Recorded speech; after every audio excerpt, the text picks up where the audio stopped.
Timnas Garuda akan menjadi laga penting lawan Irak di putaran kedua kualifikasi Piala Dunia 2026 zona Asia di Stadion Utama GBK esok. Pelatih Sintayong bertekad meraih kemenangan di laga ini.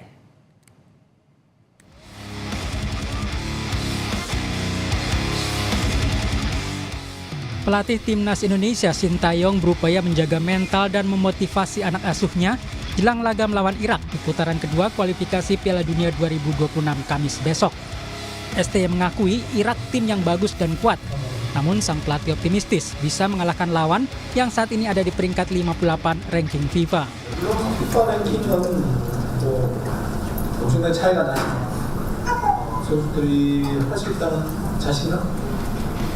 Sementara bek Timnas Garuda Jordi Amat menegaskan seluruh skuad Timnas Indonesia bakal berjuang keras lawan Irak demi mendapatkan hasil positif. Kalau demikian, Jordi mengingatkan kepada pemain-pemain Timnas Indonesia agar tak lupa untuk menikmati pertandingan. We hope that we have a good performance tomorrow in front of full stadium. The supporters are great. We will give our best and looking forward to play the game. Sementara pelatih Timnas Irak, Jesus Casas, menegaskan timnya mengincar kemenangan meski sudah memastikan lolos ke babak berikutnya. Casas memprediksi pertandingan kali ini akan sangat berbeda dibanding leg pertama di Basra. Irak saat itu menang besar 5-1. I think we deserve our victory, but maybe not 5-1. But football, if you score, you win. We had a very high percent of goals in Basra, but I repeat, each match is very different, and tomorrow will be a very different match. Duel menghadapi Irak jadi laga krusial bagi Indonesia dalam dua pertandingan tersisa di grup F dalam kualifikasi Piala Dunia 2026. Indonesia hanya membutuhkan satu kemenangan untuk lolos ke babak ketiga kualifikasi sekaligus meraih tiket ke Piala Asia 2027. Tim Liputan Kompas TV.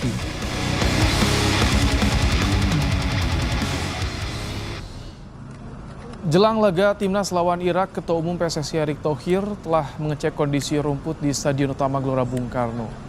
Erick menyebut kondisi lapangan dalam kondisi baik pasca digunakan untuk menggelar acara musik pertengahan Mei lalu. Setelah meninjau sekitar 10 menit, Erick Thohir menyatakan lapangan layak digunakan untuk laga Timnas Garuda di kualifikasi Piala Dunia 2026.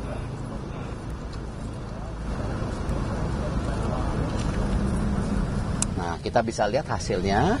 Kalau sinkronisasi ini bisa terjadi, maka nanti tadi kondisi rumputnya bagus. Tadi kita juga diskusi sama beliau mengenai lapangan latihan. Sama ya, kita mesti sinkronisasi karena jangan sampai nanti persepsinya seakan-akan tim tamu tidak dilayanin gitu loh. Lalu kita juga tim nasional kita terkena cedera karena kualitas. Nah ini sama, habis ini baru yang lapangan latihan. Usai berstatus sebagai WNI, Calvin Verdong belum bisa memperkuat timnas melawan Irak di Stadion GBK besok. Verdong baru bisa didaftarkan dalam daftar pemain timnas menghadapi Filipina pada laga kualifikasi yang akan digelar 11 Juni. Pertandingan Indonesia lawan Filipina juga akan digelar di Stadion GBK. Timnas Indonesia akan menjadi laga penting lawan Irak di kualifikasi Piala Dunia 2026. Seperti apa persiapan mereka menghadapi pertandingan itu? Ada jurnalis Kompas TV, Niputu Trisnanda. Selamat petang, Putu. Bagaimana kesiapan para pemain hadapi laga besok lawan Irak, Putu? Ya, selamat petang Ibrahim dan juga saudara. Sampai tadi saya sempat melihat cuplik latihan dari Timnas Garuda yang nantinya akan bertanding melawan Irak pada Kamis 6 Juni 2024 jam 4 sore. Memang kalau kita lihat dari pola latihan kemudian juga wajah-wajah yang tadi saya lihat ada di lapangan, ini nampaknya memang sesuai dengan apa yang disampaikan oleh pelatih Sinteyong begitu, bahwa yang sedang dilakukan dan juga menjadi fokus dari Timnas Garuda adalah pertama tentu saja menjaga stamina dari para pemain. Bagaimana kemudian pada saat pertandingan nanti tidak ada yang cedera, kemudian juga tidak ada yang terserang penyakit-penyakit seperti misalnya flu dan lain-lain. Yang kedua adalah strategi. Tadi saya lihat juga selama 15 menit saya memantau proses latihan dari Timnas Garuda. Ini memang nampak dibangun pola latihan, dibagi menjadi beberapa grup begitu untuk lebih fokus ke bagiannya masing-masing, baik itu di posisi tengah, kemudian kiper, kemudian juga di posisi winger atau sayap, dan juga tentu saja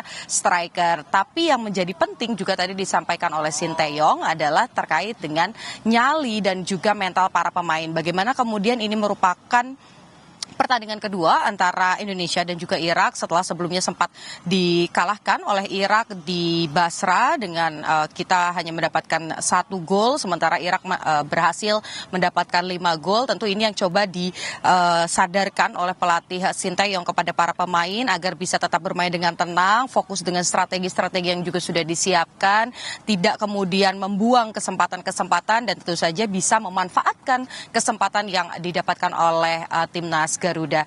Dan tadi juga disampaikan oleh Sinteyong bahwa memang harapannya meskipun rankingnya terpaut jauh, kemudian juga kita lihat ada hal-hal lain yang kekalahan-kekalahan seperti misalnya di Basra, kemudian di Piala Asia juga. Harapannya Indonesia yang saat ini sudah mulai memperbaiki tipe pelatihan, kemudian juga pola permainan, ini bisa menghasilkan hasil yang terbaik begitu ya pada saat nanti, karena Indonesia sebetulnya hanya membutuhkan 1 kemenangan saja untuk bisa lolos ke babak ketiga, kemudian setelah itu nanti juga bisa mendapatkan tiket langsung untuk lolos Piala Asia. Tetapi kalau kalah ini masih punya kesempatan untuk kemudian nanti melawan Filipina di tanggal 11 Juni 2024. Dan kesempatan lainnya adalah kalaupun Indonesia harus pulang dengan kekalahan, ini harapannya adalah bisa seri begitu di permainan kali ini, dan kemudian Vietnam ini kalah nanti. Jadi kita nantikan apakah memang strategi-strategi yang sudah disiapkan, kemudian nyali dari para pemain Timnas Garuda dan solid atau tidak begitu ya untuk melihat kesempatan-kesempatan, kemudian membaca peluang, ini bisa dimanfaatkan dengan baik. Harapannya tinggi, tapi apapun yang nanti terjadi tentu supporter Indonesia karena bermain di kandang ini akan 100% mendukung agar mentalnya makin tinggi. Putu, sedikit saja, adakah gambaran line up yang akan diturunkan esok hari? Ya, kalau tadi melihat memang sampai dengan saat ini masih digodok oleh Sinteyong, tapi kalau kita lihat misalnya saja dari penjaga gawang, ini nampaknya Hernando masih akan ditempatkan sebagai penjaga gawang utama karena memang ada pemain yang masih harus menjalani proses persidangan terlebih dahulu terkait dengan kewarganegaraan. Kemudian juga Nathan Joe Aon ini juga masih akan bermain begitu ya di posisi belakang bersama juga dengan beberapa pemain yang lain. Sedikit tadi yang bisa saya sampaikan Ibrahim dan juga saudara, beberapa pemain yang nanti akan muncul ini selain Nathan Joan sebagai pemain tengah, nanti ada juga Tom Hey, kemudian ada Rizky Ridho sebagai pemain back dan Marcelino sebagai winger, terus ada Hernando sebagai penjaga gawang, dan strikernya nanti tentu saja akan ada Rafael Struijk. Lebih lengkapnya lagi tentu saja ini akan menunggu bagaimana strategi dari Sinteyong, apakah ada tambahan-tambahan pemain yang baru, tapi tentu saja baik itu naturalisasi ataupun pemain dalam negeri ini akan dimaksimalkan oleh Sinteyong. Ibrahim. Terima kasih Niputu Trisnanda untuk laporan Anda langsung dari Stadion Utama Gelora Bung Karno, Jakarta.